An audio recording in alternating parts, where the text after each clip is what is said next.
Assalamualaikum warahmatullahi wabarakatuh. Perkenalkan, saya Dr. Riana Kadarsari SPOG, berprofesi sebagai dokter kebidanan dan kandungan, menjawab pertanyaan seputar menunda haid untuk umroh dan haji.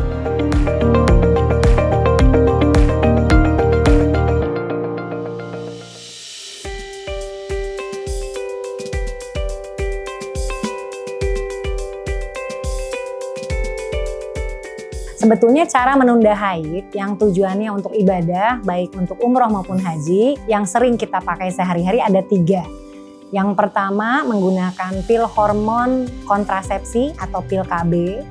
Jadi bisa dipakai, jadi ada pil isinya estrogen dan progestin. Yang kedua, pil yang isinya progestin saja.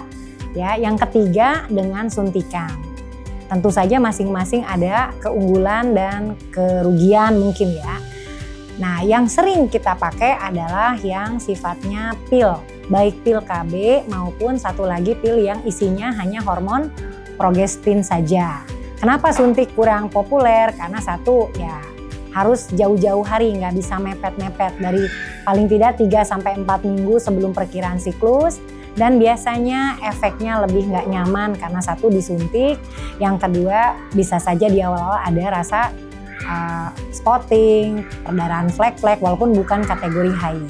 Maka tidak terlalu populer dilakukan dengan cara suntik. Nah, kita bahas yang 2 pil yang tersering. Ya, sebetulnya dua-duanya sama-sama sering digunakan. Pertimbangannya masing-masing pil itu ada keuntungan dan kerugian. Kalau pil KB kontrasepsi, merek sih macam-macam, tapi intinya ada estrogen, ada progestin.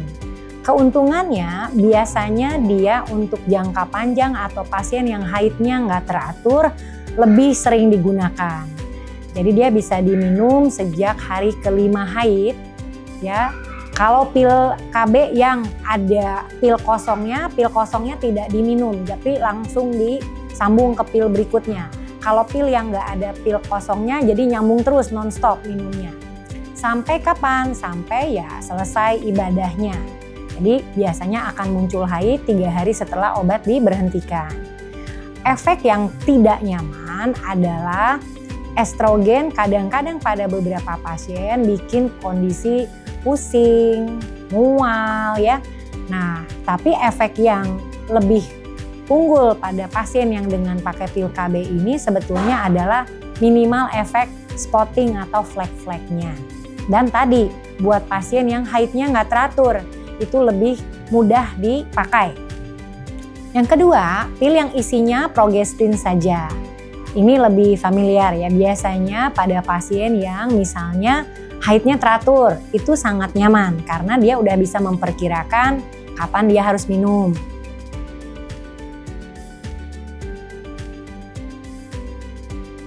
Pemakaian pil hormon progestin biasanya pada pasien yang siklus haidnya lebih teratur itu lebih mudah. Jadi pasien bisa minum mulai dari hari ke-7 sampai hari ke-14 sebelum perkiraan dia haid berikutnya.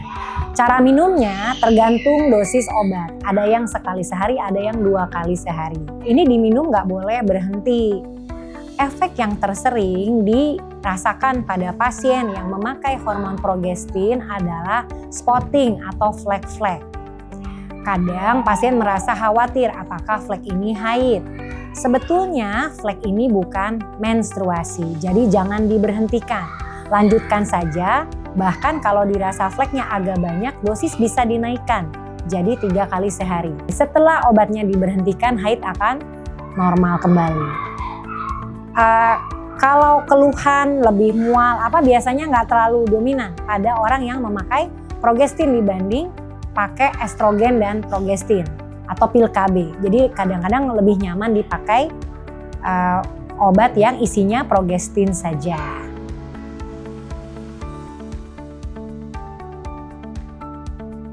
Apakah harus kontrol? Tentu saja sebaiknya konsultasi. Pada kasus apa terutama? Satu, yang haidnya nggak teratur. Karena kadang-kadang dilema kita mau menunda dengan memilih obat yang mana, karena bisa jadi kalau pasien haidnya teratur, tahu-tahu dia udah mendekati mau mens misalnya, maka kita akan membuat strategi baiknya nunda dengan obat apa, atau apakah harus di-haidin dulu. Bisa juga begitu kalau haidnya nggak teratur. Jadi baiknya sih konsultasi. Yang kedua, untuk melihat ada nggak masalah yang mungkin timbul.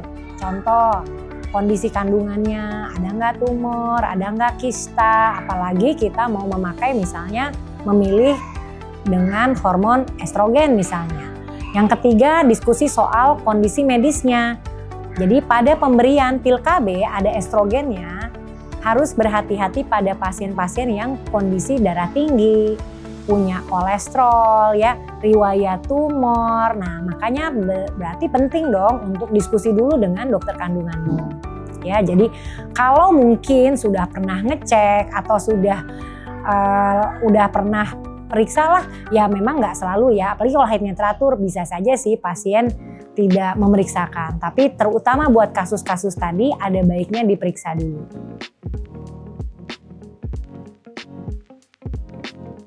Ya, terutama tadi adalah satu ya, penyakit hipertensi, diabetes, kolesterol yang tinggi, gangguan pembekuan darah, penyakit liver, minum obat-obat tertentu. Karena kadang-kadang obat ini bisa mengurangi efek. Jadi misalnya kita punya obat pasien dengan obat-obat liver, ya tentunya nanti dijeda kapan minum obatnya misalnya. Terus kemudian dengan ya tadi ya riwayat-riwayat tumor. Ya itu baiknya diperiksa dulu sehingga nanti strategi nunda haidnya lebih aman buat pasiennya.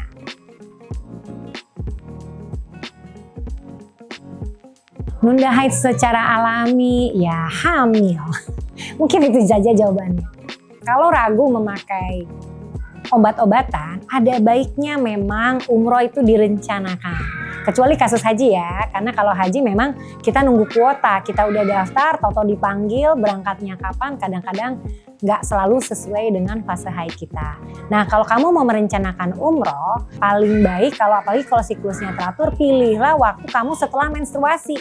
Nah itu aman deh, jadi kita nggak terganggu ya haidnya, ibadahnya atau akibat dari flek-fleknya tadi dari pemakaian obat.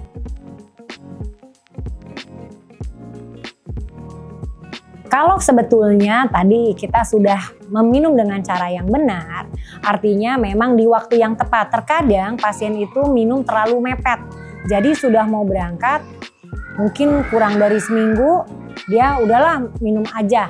Itu potensi keluar flek memang lebih tinggi. Tapi sebetulnya kalau obat itu tidak dilepas, dinding rahim tidak luruh, jadi kategorinya bukan menstruasi. Flek yang keluar atau darah yang keluar belum tentu kategorinya haid, kecuali kita berhenti obatnya. Kadang-kadang pasiennya takut, udah deh aku lepas aja, ragu nih fleknya, dia sendiri ragu, begitu dia berhentiin, mungkin 1-2 hari langsung haidnya banyak, itu sudah kategorinya haid, sayangnya sudah tidak boleh ibadah. Tapi kalau baru spotting, pilihannya tetap tidak di stop obat, boleh dinaikin dosisnya 3 kali sehari, bisa sampai 5 hari. Ketika fleknya berkurang atau sudah berhenti bisa diturunin lagi ke dosis awal 2 kali sehari. Bisa juga ditambahkan dengan obat-obat anti pembekuan darah seperti asam tranexamat atau anti prostaglandin untuk mengurangi fleknya. Tapi prinsipnya tidak diberhentikan. Karena definisi haid adalah withdrawal atau breakthrough bleeding. Jadi begitu obatnya berhenti, luruh dia, maka itu sudah menstruasi. Dan secara pendapat ulama, kalau dalam pengaruh hormon, flek bukan haid maka sah ibadahnya. Kategorinya istihadoh. Demikian juga flek pada pasien yang kategori misalnya pasang IUD. Pasang IUD terus kita pakai tunda hormon, bisa juga tuh suka flek-flek. Karena IUD sendiri pada dinding rahim yang relatif lebih tipis, kita bergerak, gesek-gesek, kadang-kadang ada flek. Jadi ragu nih, ini gara-gara apa? Bisa aja gara-gara IUD-nya, tapi kategorinya istihadoh. Jadi kalau udah istihadoh, silahkan gak usah ragu, gak usah mandi berkali-kali. Yang penting tidak netes darahnya gitu ya, mungkin memakai panty liner atau pembalut. Lanjutkan ibadahnya, tidak perlu ragu-ragu, tidak perlu di stop. Insya Allah tetap sah. Mudah-mudahan informasi tadi bermanfaat buat jamaah akhwat yang ingin menjalankan ibadah umroh maupun haji. tidak ragu lagi dengan informasi tadi. Ingin umroh dan nyaman, silahkan pilih Jejak Imani. Bisa tanya dulu, konsultasinya gratis loh.